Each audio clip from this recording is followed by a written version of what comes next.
उद्धव ठाकरेंकडून शिंदेंच्या शिवसेनेत आलेल्या 6 खासदारांची पंतप्रधान मोदींची पहिली भेट। आज सकाळी 9:30 वाजता पंतप्रधान निवासस्थानी मोदींसोबत नव्या खासदारांचा अल्पोपहार।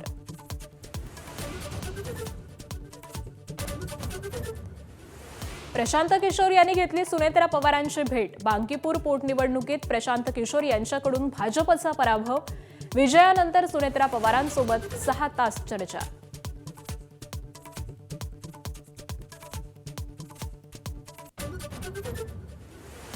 जेनझी आमच्या पिढीपेक्षा जास्त प्रामाणिक, सरसंघचालक मोहन भागवतांचं सर्टिफिकेट। आंदोलन करणं देशविरोधी नसल्याचंही केलं स्पष्ट, तर सरकारनं आधी संवाद साधायला हवा होता, भागवतांचं मत। झारखंडमध्ये सलग 14व्या दिवशी विद्यार्थ्यांचं आंदोलन सुरूच। घोटाळे आणि पेपरफुटी विरोधात विद्यार्थ्यांचं आंदोलन। चर्चेसाठी विद्यार्थी तयार, सरकारच्या उत्तराची प्रतीक्षा।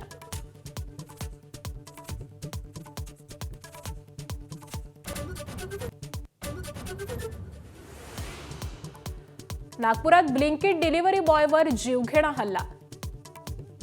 इन्सेंटिव्हच्या कारणावरून वाद। डिलिव्हरीच्या स्पर्धेतून सहकार्यानेच केला हल्ला। 2 डिलिव्हरी बॉयना पोलिसांकडून अटक।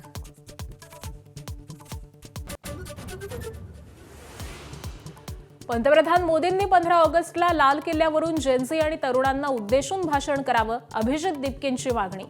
भविष्यासाठी काय उपाययोजना करताय याची माहिती द्या, दिपकेंचं आवाहन।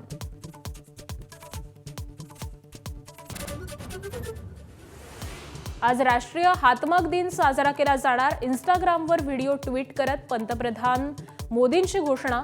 भारताच्या समृद्ध हातमाग परंपरेला आणि विविधतेला प्रोत्साहन देण्याचं आवाहन।